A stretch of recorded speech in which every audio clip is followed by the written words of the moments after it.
कुछ लोगों पर कुर्बानी मुआफ भी है, कुछ ऐसे लोग हैं जिनके ऊपर कुर्बानी अगर वो नहीं करते हैं तो वो गुनाहगार नहीं होंगे, और जिसकी हद खुद हुजूर सल्लल्लाहु ताला अलैहि वसल्लम ने बयान फरमाई है। कुर्बानी के लिए ज़रूरी क्या है? पहली चीज़ तो ये है कि साहिब निसाब होना, मुसलमान होना, आकिल होना, बालिग होना। ये वो चीज़ें हैं जिससे कुर्बानी इंसान के ऊपर वाजिब होती है, जिसके लिए करना ज़रूरी होता है। साहिब निसाब तो वो बंदा है जिसके पास 52.5 तोला चांदी है, 7.5 तोला सोना या उसकी मिकदार रुपया पैसा हो तो बंदा साहिब निसाब हो जाएगा। लेकिन वो कौन लोग हैं जो कि कुर्बानी जिनके ऊपर नहीं है, अगर वो कुर्बानी नहीं करते तो वो गुनाहगार नहीं होंगे, उनके लिए अल्लाह तबारक व तआला की तरफ से कुर्बानी मुआफ है।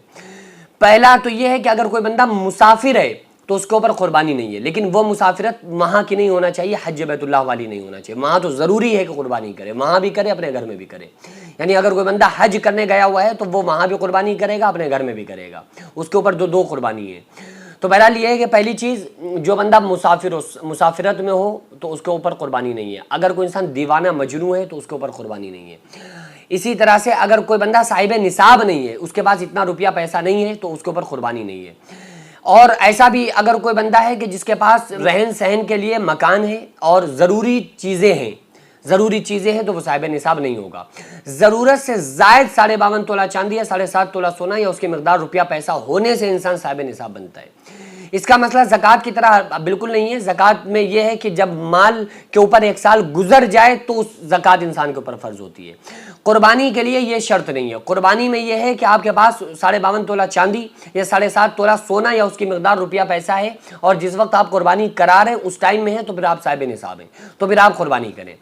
अब अगर कोई बंदा साहिब निसाब नहीं है फिर भी वो कुर्बानी कर रहा है तो उसके लिए बेहतर है, उसके लिए बहुत अफजल काम है, बड़ा आला काम है, बहुत बेहतर है। यानी उसकी जिम्मेदारी नहीं थी, उसके ऊपर वाजिब नहीं था, लेकिन उसके बाद भी वो अल्लाह रब्बुल आलमीन की बारगाह में कुर्बानी को पेश कर रहा है। और ऐसा नहीं है कि कुर्बानी करना ये कोई मामूली चीज़ हो, बल्कि हज़रत इस्माइल अलैहिस्सलाम की कुर्बानी पर जो अल्लाह ताला ने हज़रत इब्राहीम अलैहिस्सलाम को सवाब अता फरमाया था, तो जो बंदा कुर्बानी करता है अल्लाह ताला उसको वही सवाब अता फरमाता है। ये बात अलग है कि हज़रत इस्माइल अलैहिस्सलाम के ऊपर छुरी ने काम नहीं किया, छुरी नहीं चली थी, लेकिन सवाब अल्लाह तबारक व तआला वही अता फरमाता है।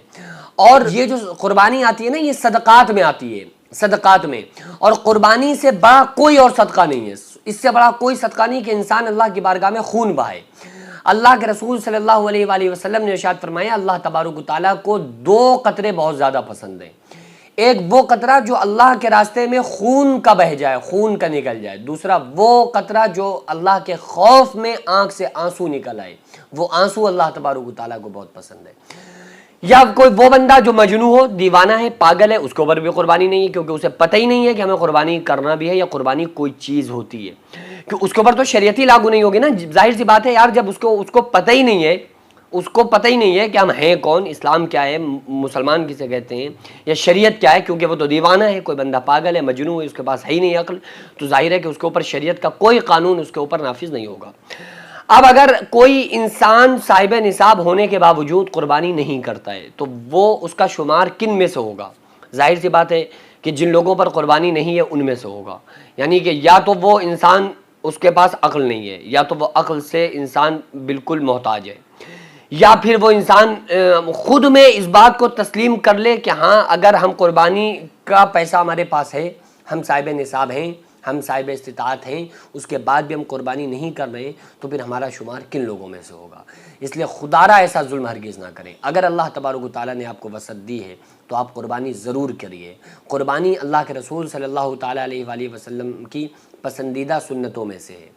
उसके अलावा हज़रत इब्राहीम अलैहिस्सलाम की ये अदा अल्लाह तबारक व तआला को कुर्बानी वाली इतनी पसंद आई कि क़यामत तक के लोगों के लिए अल्लाह तबारक व तआला ने यादगार बना दिया कि जब बंदा कुर्बानी करता है तो उसको अल्लाह के खलील, अल्लाह के नबी हज़रत इब्राहीम अलैहिस्सलाम की याद आती है।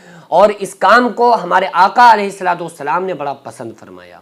तो हम तो इसलिए करते हैं कि हमारे नबी सल्लल्लाहु अलैहि वसल्लम ने किया है, इब्राहीम अलैहिस्सलाम ने किया। ये हम इसलिए नहीं करते हैं, बल्कि इसलिए करते हैं कि हमारे नबी सल्लल्लाहु अलैहि वसल्लम ने इस काम को किया है।